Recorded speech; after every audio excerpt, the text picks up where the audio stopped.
Kwa time mama after ametolewa, so walinicall, nikaona auntie Eva calling. Mimi hata sikuwa nataka kuona auntie yangu akinipigia kienda OC. I had that thought, mimi ndio got my bad news. Mpaka I even started having dreams. Naona tu mamangu tu amekufa tu. Naona sasa tumeanza kuteseka. You know, even if she's there, she's struggling. Kuna ile presence, it means a lot. So auntie akanipigia simu. Kuongea, it was my mom. But now the voice, juu ya zile pipes, ameka like 3 weeks bila kuongea, the voice is not audible. So ni kama ako na homa. Ni nani? Si ni mom. Me, I screamed. And first and foremost, I would just like to let you know that you never gave us the father figure that we ever wished to have. And it has been a tough journey. You also know what you've always been putting us through. Maybe haikuwa wili yako. I may never understand.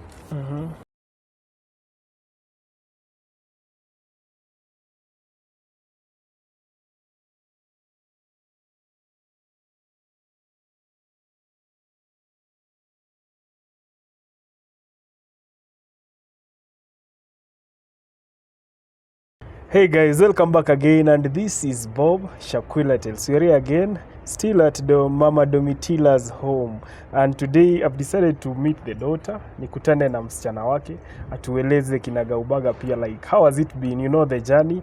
Mama Domitila conquered cancer. You know what cancer is. If you didn't watch the video, just go back to this channel, angalia the last video I uploaded.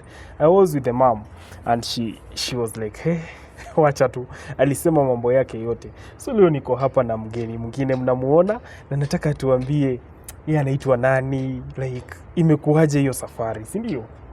Karibu sana kwenye show. Asante. Yeah, kwa majina Mercy Mwende.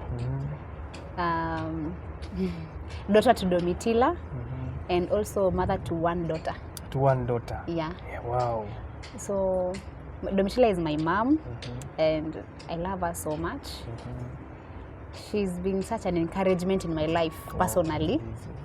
And I've known her like a warrior, a fighter, a go-getter. Yes. Like Nulem says, she never gives up. She never gives up. Well, she's a tough woman. I can say she's a tough woman. Yes. So we've grown in Eastlands. Eastlando. Yeah, all my life tumekuwa. At first I grew in Bahati. Bahati, then when I was young we shifted to Tasia. So that's where I started my schooling. Nikamaliza, I went to high school in Machakos County. So the journey it was nice, but tough. But tough at the same time. Yeah, it was nice but tough at the same time. So we grew. Eastlands unajua tu vile iko. I know. It's a kind of slum. Life pale ni challenging. So hata kusema you are rushing to the neighbor to assist you. The neighbor is still in the same position as vile wewe uko tu, just like you are. Yeah. So ilikuwa tu hivyo. So we grew until 2017. My mom started getting sick. Then ilikuwa tough jumi, that time ilikuwa high school, mama ko home. Then kwetu tuko 5. You're 5 of you, 5? 5 kids. The third born and the only daughter. The only daughter, wow. Ni bahati. Yeah, okay, I'm the third one, the only daughter. So by that time, mom got getting sick, I was the only kid in high school. So my elder 2 brothers walikuwa wamemaliza, then the younger one walikuwa primary. So tukakaa, that time mom never took it serious because from her story she said it was a pimple. It just started something. Yeah, hata hakuna mwenye angechukulia ati something so serious. So tukakaa 2018 now she's like no, why this thing is getting tough. So unajua pia mimi niko shule, so niko zile za like na bedhe mama makwaje. So you are in school but you're in that trauma like I want to know more about mom. Then in a boarding school you can't access phone anytime. Sure. So you have to sweet talk teachers nini. Then pia mom yule msee mwenye if you call from school she won't tell you anything she's going through. Tuko sawa, tuko poa nini. Just to give you hope, like usikuwe na pressure, usikuwe na stress. Exactly. Then it happened that time nilikuwa naingia primary. It was tough juu tumegrow na alcoholism dad. So support ilikuanga kidogo. So tulikuwa tuna rely on mom. So by the time I'm coming kuingia high school, it is my grandma and a brother to my mom ndo walijua vile nitaenda shule, because hata sikuendanga shule niliitwa. I had to be kwenda shule yenye iko karibu na home, shule yenye najulikana. Sasa hata time fee imelemea, unaenda hapo unapiga story 2-3 unakubaliwa kurudi shule. So mimi since form 1 up to form 4 kuna ile time unaona basa anatoka kwa ofisi na hiyo leave out ya kufukuzwa fee. Unajua tu unaanza tu kupack vitabu automatic utaenda home definitely. Me, I don't think there is a day that basa kuja kuitana fee nikabaki class. So it was that tough. Now my mom is sick. Niko bado pale high school. So when I call home, she won't tell me anything. Then nikachanga pia kuja Nairobi. So I used to stay at the grandma's place. So kwa grandma it was, nikikuja Nairobi home, time ya kufungua shule, no transport, no shopping. You'll have to extend. Yeah. You'll have to extend. So uta extend maybe a week or 2. Unajua tu resume class. So unarudi pale, niko nanga kuja Nairobi, it's a wasted of time. Sasa juna kuja, sasa nikae kwa shosh, because from there to school is just a walking distance. In fact, you have to pass my grandmother's gate ndo ufike shule. So nikachanga kuja Nairobi. So na feel tumefunga shule, sijaenda Nairobi, sijajua mama kwaje. Nile tu ukimpigia simu, mama will always say ako sawa. Ako tu sawa, yeye ako tu sawa. She'll never say that atina mgui ako sawa. So tukaendelea hivyo, nikamaliza high school. Mama alikuwa anaenda go treatment hivyo.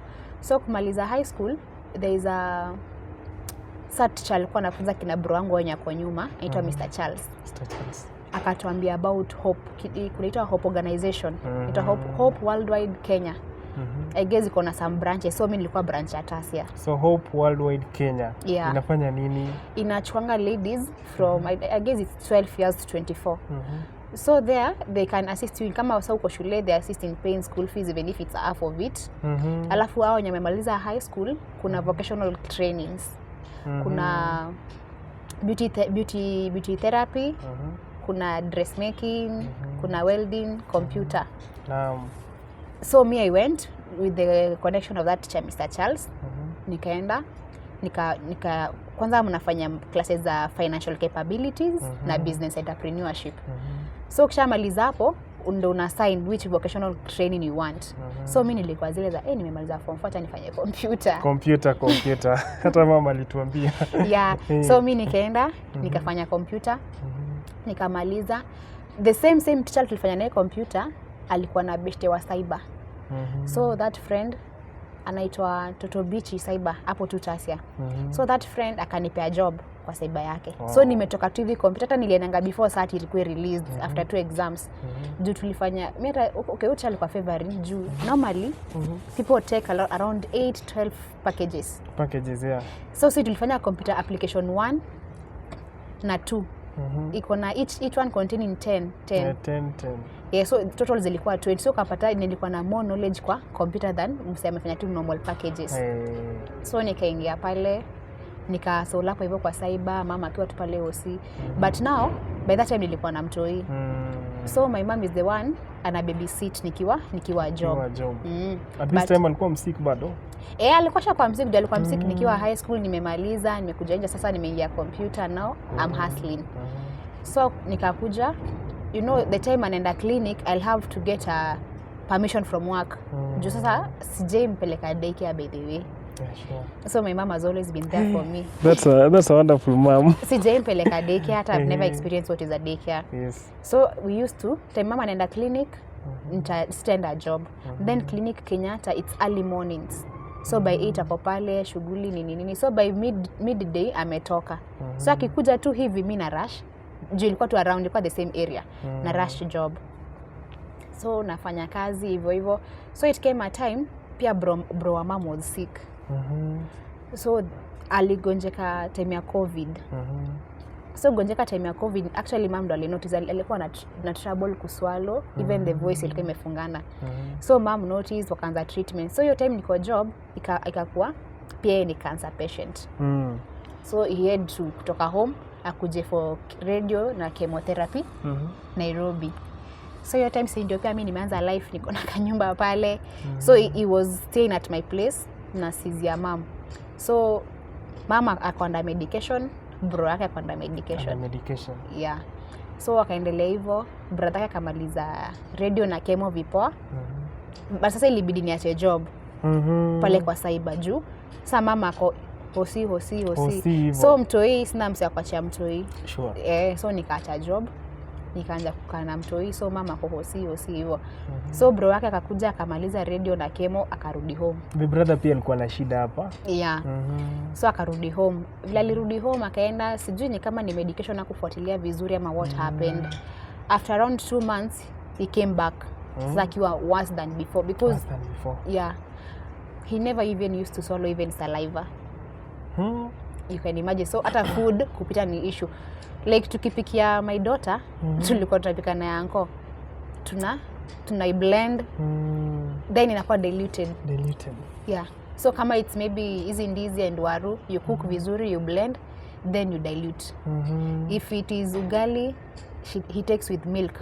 Because like nikaa amerudi mtoi kabisa, haezi swallow any. Na hata pia hiyo kuswallow ilikuwa hata hiyo yenye mna blend bado ni tabu. Bado ni shida kumeza.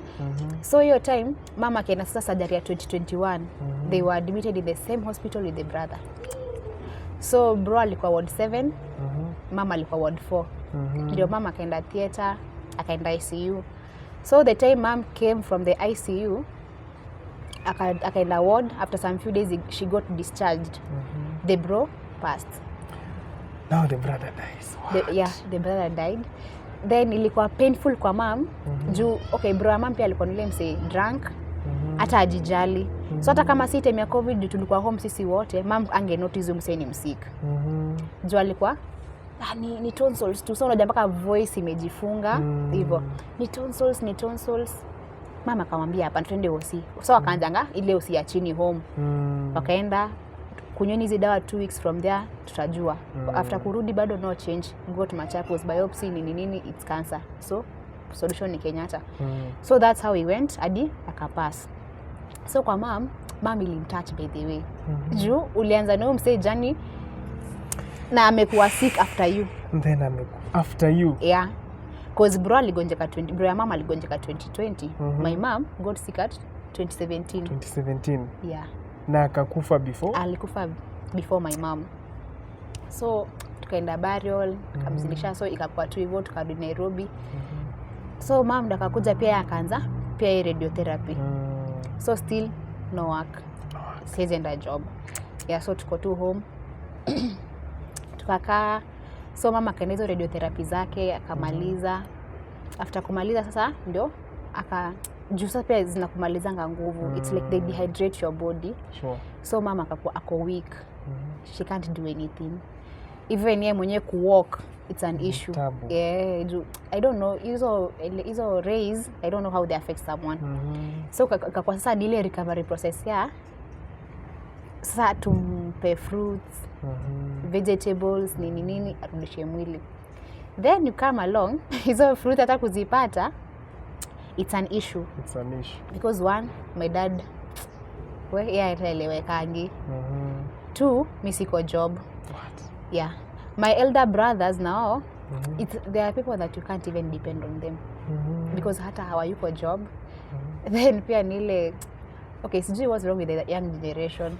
Choosy. Okay, yeah, wanachagua kazi. Exactly. So pia huwezi wa depend.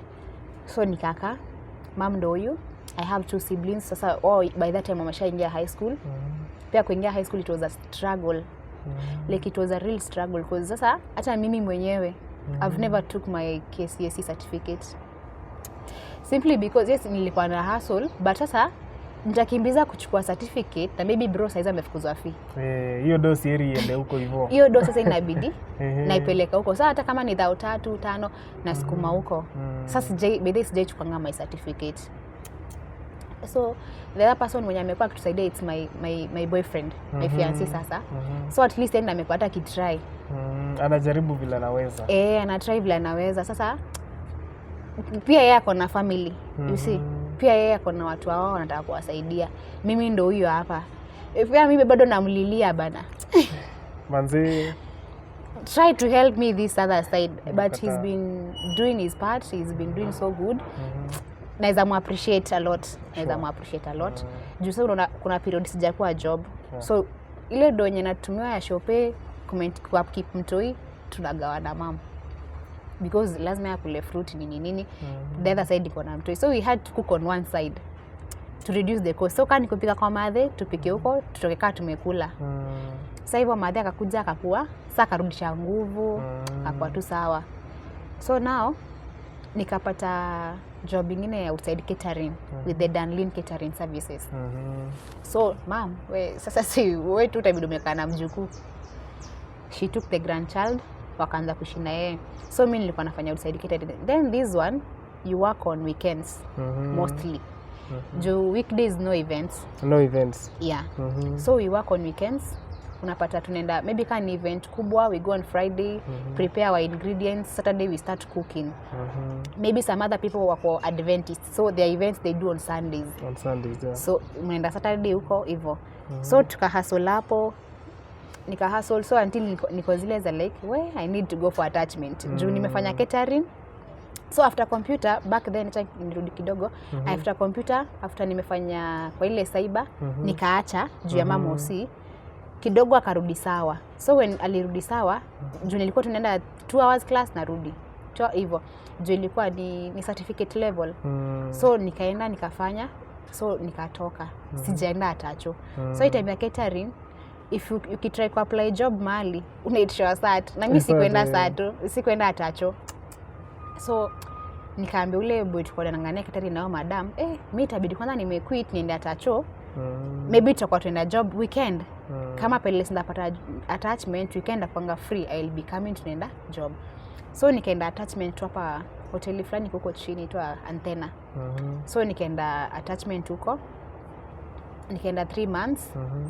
So sasa nilikuwa enda attachment Monday to Friday. Then hiyo Friday evening naenda catering. So uje umekuwa job, alafu unajua tu atacho unatumikanga proper. Unajua ulipwi, so they must use you. Atacho unatumikanga vizuri. So nimeingia from Monday to Friday. Ujapumzika umechoka. So hiyo Friday nikitoka na I can prepare myself, tunaingia catering. Na kama sasa ilikuwa place ya mbali sitaenda juu wao watakuwa wametoka huko mapema than maybe watakuwa huko 5-4. Hiyo time bado sijatoka atacho. So inanipita hivyo. So weekends we never used to go for attachments. So nikaenda hivyo attachments nikamaliza, nikarudisha logbook shule, nikapatiwa. So SAT ilikuwa itoke. Hata nilikuwa last week ndo sana nafai kwenda kuchukua. SAT ilitokea so nafai kwenda kuchukua. So tukastruggle hivyo. Sasa nimemaliza atacho. Mtoi akakuja akakadaka kwa madhe. Juu mama kwa atacho. Hakuna do. On the other side, my dad ni ule, he's a driver. So atakuja home 100 bob. 100 bob. Maybe hauna unga. Hauna mafuta. Gas what they use ile ya M-gas. You unatumia kama token. So you have to pay so that you can use it. So with 100 bob utaanza wapi?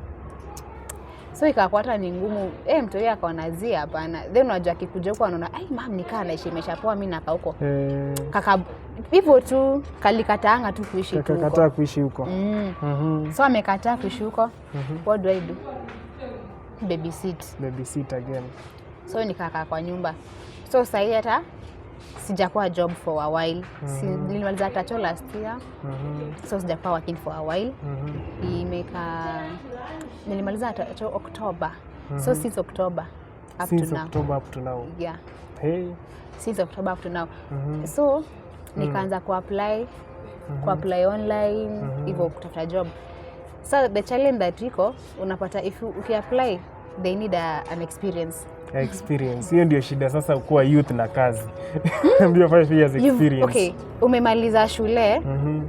Definitely hujakuwa working. Where do you get the experience from? Then it's a 2 years plus experience. Definitely sina. Hauna. Hata kama niyo atacho nienda kupata experience, attachment they take 3 months. So you don't have to tell me ndaenda atacho kwa this hotel. I still need to earn. Yeah, sure. So kwa challenge they need that experience. So nikasema bedhe mimi sasa hata si choose job. Because I've done computer na hiyo catering, then hope remember tumefanya business entrepreneurship, financial capabilities na HIV and AIDS management. Yeah, sure. So nikasema bedhe I'm not going to choose whichever may come along. Naenda nayo. Unasonga tu nayo. So still nimeapply, bado sijapata responses. So I'm still waiting and hoping for the best to come out. Sure. Sasa hivyo, so sasa mostly on my basic needs I won't complain on my side. Okay, because my baby daddy is helping a lot. Sure. But now the problem that I have ni on my mom's side. Your mom's side? Yeah. Juu utapata now I have 2 siblings wenye ananifuata. Mmoja sasa ni candidate. Then yule mwingine form 3. Yeah, sure. As we talk, yule mwenye kwa form 3 ako home. Ako nyumbani. Tama wametuambia hivyo. Amefukuzwa last week. Yeah, ako home. Hakuna pesa. Mimi they've been looking at me. Mimi like nitume struggle na madhe kikimbizana na basaries huku, mimi na kenye kidogo napata huku. Then pia baby daddy na chip ins. Juu sometimes napata mmoja amefukuzwa, sijapata nimekuwa job sina do. Juu maybe nilienda job niko naye hata tufanye kashope kwa madhe. Time tu umefanya tu yako kashope hivi. Shida inakuja. Na sasa unasikia job sasa kama hii ya catering, it's only weekends. So if you go, you get your 1500 or 1000. If you buy kashopin, umekuwa tena bankrupt. So bro amechujwa. Sinabidi sasa unaanza kusweet talk mtu. Pole. So baby daddy comes along and I help. Unaona? So it has been that kind of journey. Pole sana. You see 2 students, both at high school, and the weight is leaning on one side. Yeah. And the side that the weight is leaning on, still it's unstable.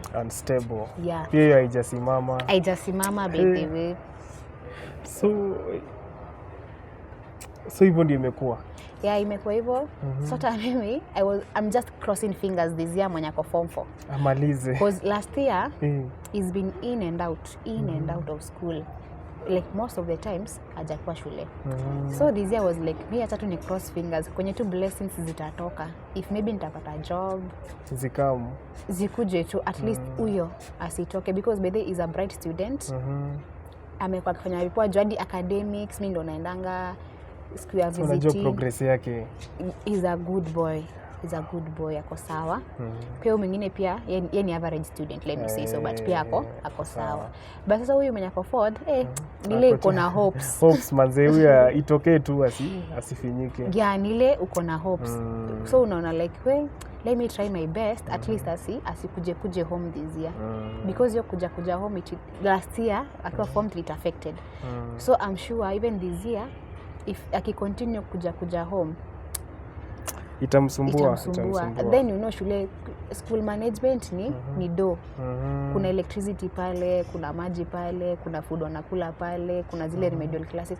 So tukisema I'm going to talk with the principal, he lets the guy study, then I'll know how to do it. Ebu niambie ni wazazi wangapi wana complain about financial stability? Ni wengi. So unaona haizi kurumia ati wewe. Unaona? Then sasa my dad nile msemo mwenye kwa zile za wife is sick, so you have to pity him. So he wants free education. Natumia hiyo he wants free housing, he wants free electricity pia yeye, na anataka pia food kwa bure. Na yake akipata anaweka wapi?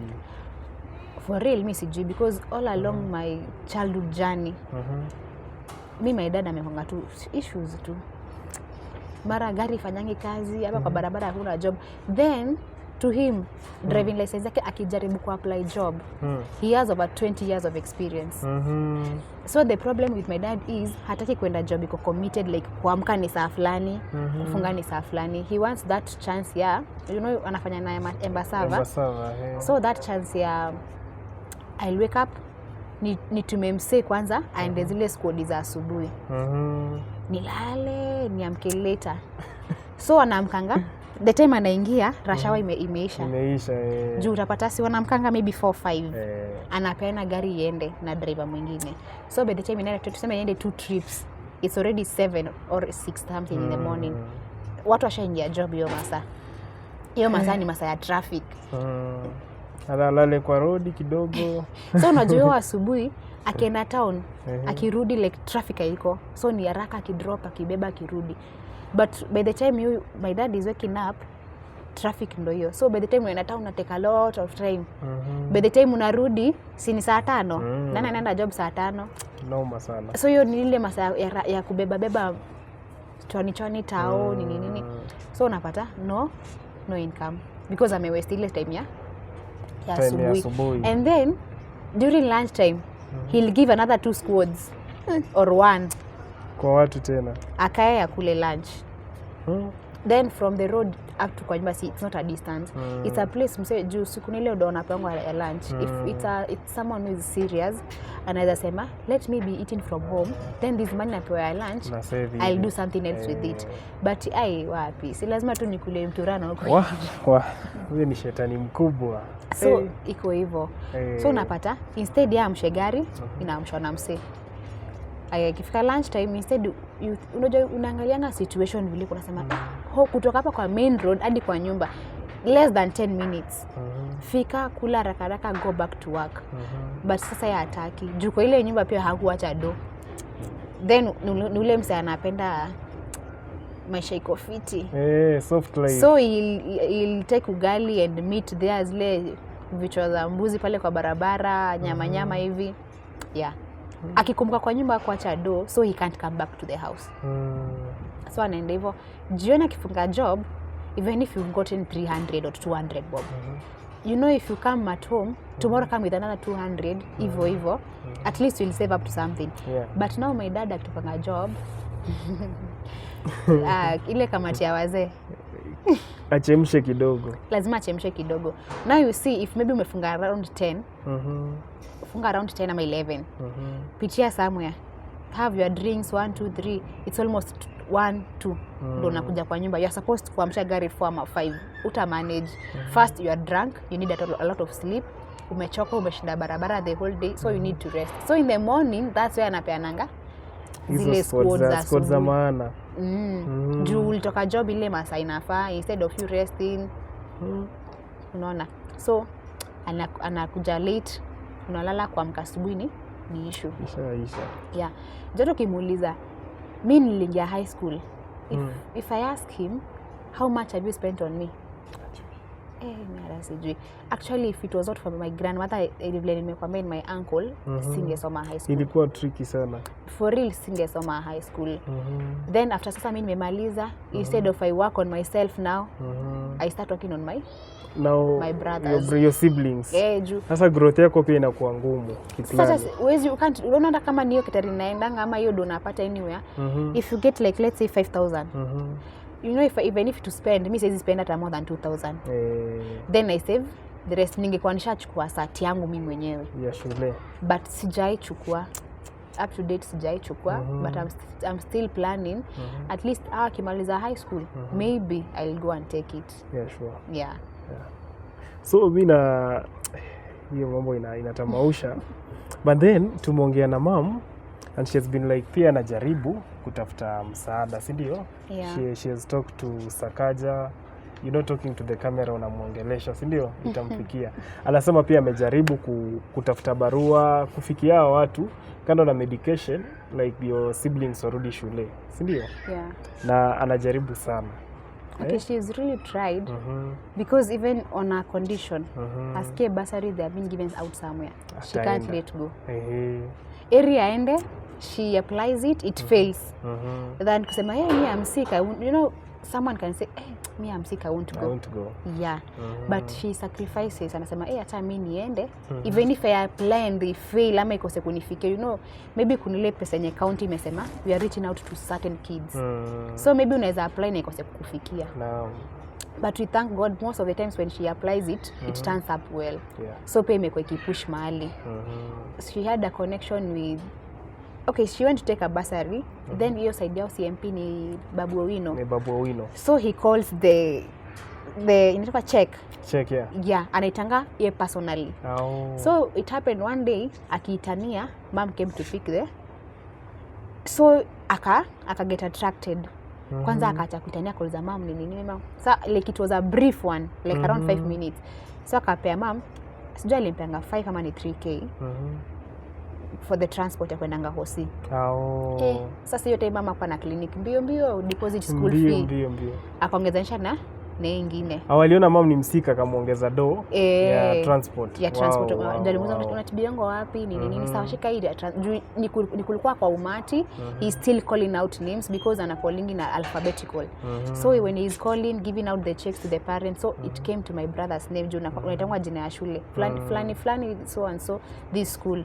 So mom akasimama akaenda kuchukua. So unajua ukiangalia my mom you'll know something is happening. So the time anampea kwanza aka switch off the microphone. Like akakuwa interested. So akampeanga hiyo, I don't know it was 3,000 or 5,000. Mom mbio akadepositingi shule. Because hata tume 2 brothers, mwenye kwa form 4 ndio amelemewa sana na fee balances.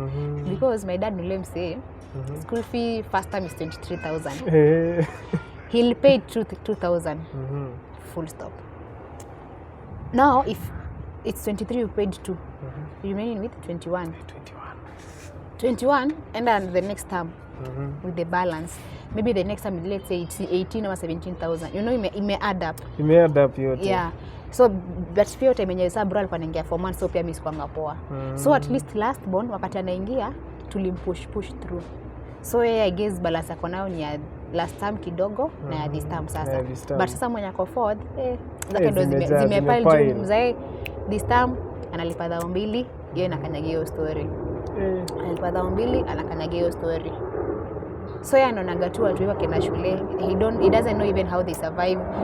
So even ndo nakwanga live alone fee, come to shopping, transport still an issue. Schools will be opened, then uko zile like hata hakuna form. You'll have to stay at home for a week or some days, or even the second week ndo unaenda. So ukienda the second week hata box imevunjwa. Mom nimefika box imevunjwa. Who is going to be called the next mimi? Wewe sasa. Bro yako amefika shule hivi ndo kume happen. You now start again. Kama ni box imevunjwa nini hakuna, obviously maybe nguo nini utaanza tena kununua zile uniform. Sawa. So huyo mwenye kwa form 4 like zimepile, at least the last born is japile vile. But mwenye kwa fourth like they've piled. And if you ask my dad today, calculate the amount that you've paid there and the amount that is supposed to be paid up to this moment.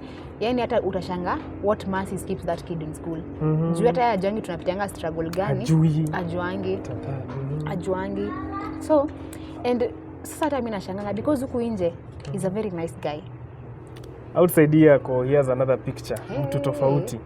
Huku nje is a very nice guy. Etiquette yake iko tu sawa na watu. Exactly. Sasa ukimuulizaga mimi nasomesha watoto. Like that's the name. My wife is sick. Anatumia kama advantage. Yeah, the kids are in school, so hadi watu kuja wanaona msee amejikaza. Hadi I remember there's a time nikifanya hiyo catering course. My mama alambanga na neighbor. Ati mzee wako unafaa kumsalute. Taking 5 kids through high school and still alangana kusomesha hata huyo college. Na unaenda hospitali. Na uko msick. But sasa unajua hawezi anza kuambia neighbors ABCD. So neighbors wanakuja kufind out ile ya unanokiwa rent. And then my dad is the kind of person will skip a month with rent arrears and still no worries, no stress, fully relaxed. That's how he is. Like to him, unaona vile you can say there's something that pressures you so much. To him, nothing pressures him. No. I've never seen that in him. Nothing, totally nothing pressures. Like everything in him is standardized. Yani tu yeye maisha tu bora ijipeleke tu. Ako sawa. But mimi hata even if his friends see this video, get surprised. Is this the same person that we know? That we know from Embasava, you know? Is Aish, enda topo kwa rodi Jogoro ulize tu fulani. Aish. Mambo mbaya. Tunamjua, yani ni mse. Celebrity, my daughter resembles him very much. Yani ni mara kadhaa nimeingia tu gari nikitoka hapa nikienda kwa madhe ningia tu Embasava. Nasikia, mtu amefanana na fulani. Unajua fulani? Wamefanana sana.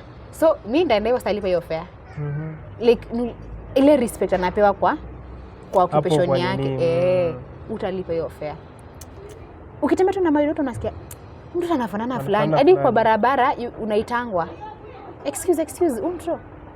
Ni wawi. Ama maybe umeenda kwa shop kubai kitu mahali, msa anakuja. Mtoto amefanana na fulani. Unaweza kuwa unamjua. So like ni mse anajulikana. Ni mse amekuwa kwa that work for so long. Because me since I grew up to now, he's been a driver kwa hiyo barabara. And he's been a driver zikiwa Nissan, no minibus. Paka saizi imekuwa minibus. Minibus za kwanza zilitokanga 3 Embasava, I remember. He was given 1. What? Sidhani kama kuna barabara bedhe hajui. And apart from barabara, sidhani kama kuna rule mzee hajui ya rodi. Rules zote, yani akona ile experience. You here since I grew, mimi nilimpata kwa driver. Up since to now. Since ni mazadad. Up to now is so ni mse akona experience. Then ni mse mwenye atapatia mabeshte yake opportunity. Vacancy comes out somewhere. Hataki ku apply. He gives else someone else. Anapeana. Sasa si unajua anataka anataka like job iko na soft life. Nitaenda job leo nikijisikia, nisipojisikia ndapatia driver aendeshe hiyo gari. But so unaona ukiandikwa maybe na kampuni, hata kuna shule kadhaa zimemwita kwa school driver. But amekatanga. Do you know school bus you wake very early in the morning? Yeah, sure. He doesn't want to wake that early in the morning. So unaona like akona experience. Sisi wenye tunalilia experience sasa yenye tunataka tuajiriwe job. Yeye ako nayo. Bedhi yake in case he ever applies for a occupation, atapata haraka. Direct. Kwanza kuendesha magari. Sasa kama situation 2 to 3 years, 5 years experience, yako na even more than 20. That's a good one. Because hata those people that I used to knew, tukigrow mabeshte zake, wengi wao walishatoka kwa ile road. Yani wameenda kufanya vitu zingine. Wengine wamerudisha gari zao kwa rodi, wengine washaenda kufanya vitu zingine za maana. Because you ask, fulani aliendanga wapi? Anaishika Mulu. If you hear someone alishaenda kushika Mulu, sio amebuy land amejenga. Ameenda. Because sasa hii my dad is working na my brother's age mates. Ukiangalia sasa wenye sasa kwa barabara sasa si vijana ndo wameingia. So the age mate that he used to work with those days washatokanga. Maybe just a few like him ndo wamebaki. Mtu alikuanga focused by then ashatoka kwa hiyo barabara and maybe hata karudisha gari yake hapo. Yeah. So that's him. That's him for you. Pole sana bwana. Asante. Sasa ningetaka maybe before show iishe utuambie, ujaribu kuongea na mom, si ndio? Because anasema all through when umekuwa karibu na yeye ukimsaidia mpaka alipona the cancer, si ndio? Sasa bakia tu implants. Hizo implants zimebaki. Just a little uongee na yeye kidogo, mwambie kitu. Mimi sijui naweza ambia my mom nini. Because she's always been that kind of a person. Okay. Growing up, she was a tough mom. And I thank her for the toughness because imetufikisha pale tumefika sahi. Then she gave us that spirit ya go getter. Exactly. And I never giving up hope. That's funny. Alafu, another thing with my mom, she's a believer. She's a believer. Yeah. She's a believer sana. So me, what I can just tell my mom is just the way she always tells us never to give up. Pia asigive up. Hata like the way she always encourages us, because I remember there's a time akiwa hosi, hiyo sasa surgery ya 2021 when it was that was the worst surgery I've ever experienced. Juu alienda, then from the theater she went to ICU. So she akakaa. The time that she woke up, it was around after 2 to 3 weeks. The time ameamka, she's covered all over the face so she can't see. She has pipes all over so she can't talk. So alikuwa na ask for a paper and a pen. Have you ever written something that you are not even seeing? Haoni but anageza. Okay, she knows what she's writing, but the way she's writing, whether iende juu ama chini. Ameandika. So your time kuingia Kenyatta, it was an issue because of COVID.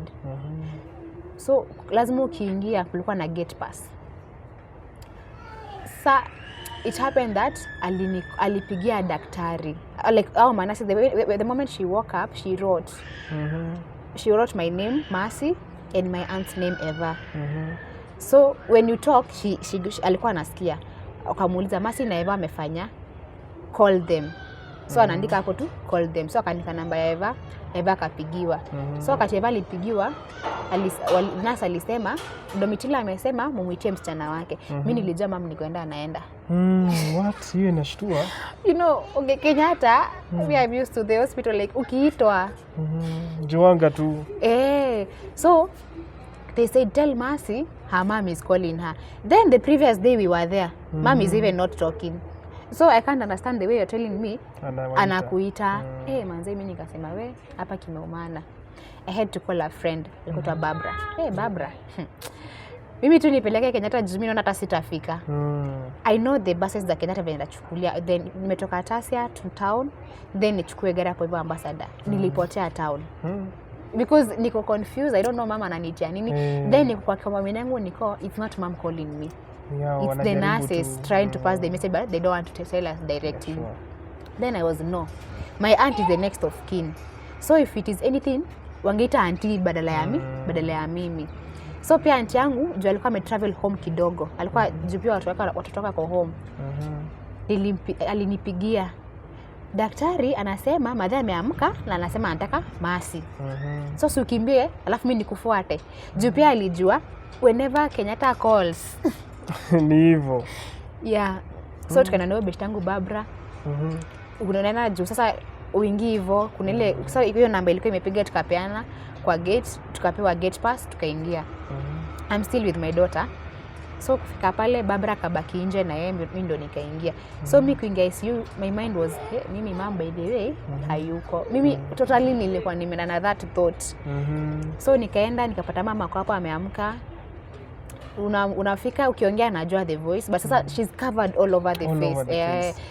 Kwa mouth akona pipes, kwa mapua akona pipes that she's been fed with. Sasa ndio ameamka tu recently. So unachukua na kitabu ilibidi tukabai full dini A4. Juu kwamba nurses paper kila wakati unawasumbua. So we buy A4 mwenye anaingia ile shift mwenye anaingia nayo. So anaandika. Tukaenda hiyo time bado tuliombanga nurse paper, kaandika kwaje Deno, Peter, kabla wako sawa. So is like take wachunge. Mimi nikasema mimi mama bedeni kwenda na anaenda. Ati make sure ameso. So she's writing. So hadi zingine anaandika zinaenda hivi, zingine anaandika on top of. Because hawezi ongea amefunikwa uso. Na haoni pia Kenya anaandika. So hata zingine alikuwa anaandika on top of the others. Pole sana. So we used to communicate that way. She writes hivyo mpaka after around 3 days ndo alitolewa hizo bandage. So kapata at least anaweza ona, akatolewa pipe. So auntie ndo alikuwa time mama after ametolewa. So walinicall, nikaona auntie Eva calling. Mimi hata sikuwa nataka kuona auntie yangu akinipigia kienda OC. I had that thought, mimi ndio got my bad news. Mpaka I even started having dreams. Naona tu mamangu tu amekufa tu. Naona sasa tumeanza kuteseka. You know, even if she's there, she's struggling. Kuna ile presence, it means a lot. So auntie akanipigia simu. Kuongea, it was my mom. But now the voice, juu ya zile pipes, ameka like 3 weeks bila kuongea, the voice is not audible. So ni kama akona homa. Ni nani? Si ni mom. Me I screamed. Aish. Ameongea. Finally. Mimi yake nili scream. Then my daughter walikuwa na that closure na my mom, closeness yani. So the time mama alienda hosi, my daughter stopped eating. But it time yenye mama alinipigia so mimi nime scream. Mtu yako zile za mama. She took the phone. So when she talked, juu alikuwa bado anajifunza kuongea. My mama akasikia ni Pendo, so she called Pendo sasa. My daughter that day she ate. Mimi hiyo siku yani I can say it was one of my happiest day in my life. Seeing yani kusikia tu sound ya mom. So I'll just say, mom, the way you fought, the way you fought that time, the way you struggled to get back to us with the help of God, keep on fighting. Even if you are financially unstable now, but your presence matters to us more than those finances. Yeah, sure. So me personally, I just love you so much. I won't imagine one day waking up and not finding you on this earth. Sure. I don't know. So I'll just appreciate you for everything that you've done to us, for the struggles you've gone through for us, and you've always been fighting for us. So I thank you very much, and I pray that God continue giving you that strength, and continue to encourage you, and I can say, way to hapo kwenye umeshikilia that God, continue, because we have seen you taking you from far. Yeah. So continue with that spirit, and thank you for being my mom. I love you so much. Wow, that's amazing. Yeah. So wapili ni now this man who is your dad. You know, nimekuwa nikiambia mom, saa zingine mwanamume sijui ni vishawishi ama ni nini unaweza patana nazo. Na si eti umejisahau ama nini, unataka tu mtu akuongelesha kuambia ukweli, si ndio? So I want you to take some time pia uongee na dad, ujaribu kumuelewesha, because I'm sure atakuwa na watch some days, si ndio? Now the daughter talking to him, telling him something like wake up or something.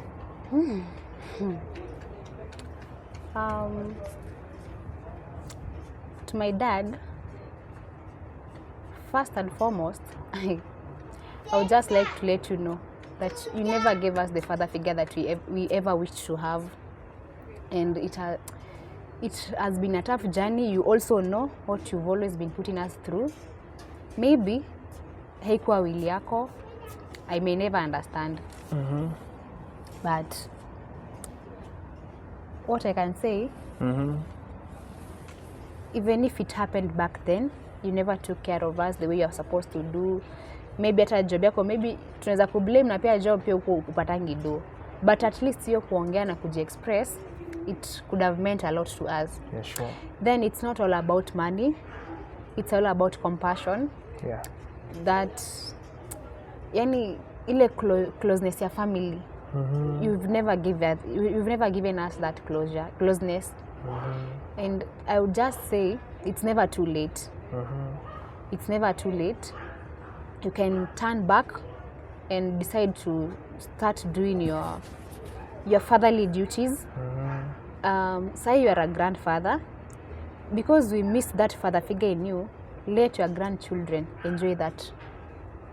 Because so far you have 3 grandchildren, 1 mine, 2 for my brothers. So I'll just urge you to give them the love that you never gave us. Yeah, sure. And to show them a picture that you never showed us. Sure. And what I'll just say, I'll still respect you, no matter what we went through. And we are not here to shame you. And we've not come here to expose your negative character. So we are just here because at least we've tried so much for you to assist us, but it all went in vain. So we've not come on camera to shame you or to make it seem like we are disrespecting you or in any way. All we are just asking is just come back to your ways, do your fatherly and husband duties. Then it's never too late to ask for forgiveness. Sure. Because me personally, I feel maybe it was us forgiveness, to ask for forgiveness from us as kids, from the firstborn up to the lastborn. Yeah, sure. Because you know, it's another point when the parent hayuko job and he can't provide. But every day you are waking up, going to work, you never lack to drink. You drink daily. For some point you are violent, really violent. So I would say that you are not able to bring us up. Is that you never put more efforts to it. Even if your job was not well paying, but at least you could have shown us, even if utashindwa kulipa school fees, maybe the basic needs, maybe the food, the rent, at least you could have provided for us. Yeah, sure. So I feel like in my life we lacked those things. So because you never had the chance to do that to us, do that to your grandchildren and let them speak good about you. And we still love you. You're our dad, you're our family. We can't neglect you. So just come back to your ways. Yeah, sure. Yeah. Thank you so much. As a man kama mimi hapa, I think kama mimi ni wewe, I think I love to rethink, si ndio? And rekindle what went off. So tukimaliza, Sister Mercy, I would like pia you talk to this lady out there. You know, you've been with your mom, with the family, trying to help, si ndio? No matter where the help is coming from. But again, napata there is now this lady outside there. Again, she is a sister to some brother. She has siblings, but now she's seeing like the world has come to an end. Si ndio? Maybe opting for kujiuza, prostitution, and so. Just talk to her. Okay. One thing I will say, family is a really important thing in a person's life. And no matter what you might be going through with your family, always learn to stick together. Because you never value the presence of someone until that someone is not there anymore. That's when you'll start saying, wow, I miss so and so. I wish so and so was there so that I can do this to him or her. So if you have that chance to have your family, maybe your family member is sick or not even sick, you are just financially unstable, because that's what maybe most of the youths we are going through. Yeah, sure.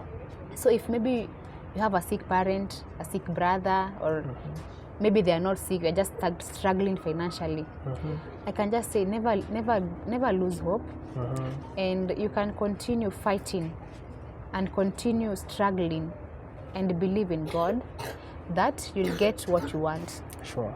And another thing I'll say, value what you have right now before it's taken from you. Because if maybe it's that parent or that brother getting sick, then you get tired of taking care of them, or like you see you're now, no, I can't do this anymore. Maybe you can run from home or even forget about them. Yeah, sure. Don't do that. Don't do that. Take that opportunity to care for that person.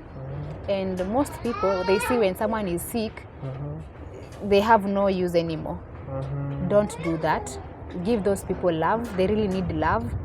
They really need you as their family, and not even a family, as a friend. As a friend. Yeah. You can't tell me you have a bestie outside there, then you are not a friend to your family. Exactly. So what I'll say, be a friend to your family first. Then you'll portray the good character of a friend. Of a friend. Yeah. Wow, that's amazing. Yeah. So let's close the show with you now talking to this beautiful lady in front of the camera. Mercy, talk to her. Encourage her, you know.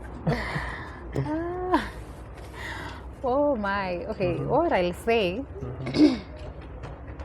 just keep fighting and never lose hope. You have a daughter that is looking up to you as a role model. Make sure you portray the real and the true characters to her, that one day she might speak of your goodness just as you spoke about your goodness about your mother. Wow. So I'll wish one day that my daughter will sit somewhere and say, I have the best mom in the world. Wow, that's amazing. Yeah. So as you end the show, you said like you've done something like studies, and so you can as well market like what you've done. Cindy, there are people out here with jobs, they'll be watching, or something they can offer. Okay, I've done computer application 1 and 2, and that's the one I have the certificate. Computer application 1 and 2, and food and beverage production. Yes. And so far I've engaged myself with Midas Touch Bakers here at Mlolongo, and she has empowered my skills in baking. She has been a mentor. She has been a good woman, and I'd like to acknowledge her and Joy Wherever you'll see this video from, I truly treasure and value you. And she has given me those skills to bake. So anyone with maybe hotel, bakery, or anything to do with computers, okay, I'm not choosing which kind of job. Even if it is out of my career, I'll still accept the offer. I'm not going to choose, I've studied this, I've not studied that, no. If there is an opportunity and you feel I can fit in it, and you feel maybe I can fulfill the requirements of that work, I'm ready to accept it in any way. Yeah. Are you free? Maybe we share your number with them. Maybe I can share my email. Your email? Wow, that's amazing. Just share. Maybe I can share my email. It's Mwende at gmail.com. Oh, that's good. Yeah, you can contact me through that, or maybe Facebook. Yeah, Facebook. Yeah, Facebook. Queen Mwende Dela. Queen Mwende Dela. Yeah. Oh, you can reach my handle awesome. There. Queen Mwende Dela. Email Mwende at gmail.com. Sawa. Yeah. So tumeshukuru sana kuwa nawe kwa show, si ndio? Yeah. Asante sana. Na pia endelea kukaa na mama, mpe nguvu. Anakuhitaji. She needs you, she needs your bros, your sis there, si ndio? Yeah. And we shall pray that maybe your dad shall change and shall come for the company. You know? As she heals from cancer and so that company is. We are willing to accept him. We've never rejected him. It's only that his characters, they give us that bitterness and that anger. I know. It's not that we hate him. That character, we hate the character. The character. Yeah, it's what we hate. So if he comes back to himself and realizes that I have a family, I have a sick wife, we'll really appreciate. At least even if we never got that father figure when we were young, we'll have it. We were adults, and even our kids will have it. The grandchildren. Yeah. Wow. So that is Mwende's story, and if you have your story too, you can share. And if you feel like Mwende's story is shareable, can help someone, can touch someone somewhere, just share, press the share button, share it with friends, families, relatives, everyone. Let's create awareness, right? And if you haven't subscribed to the channel, kindly follow, subscribe, turn on the bell notification, like, and even leave a comment. Thank you.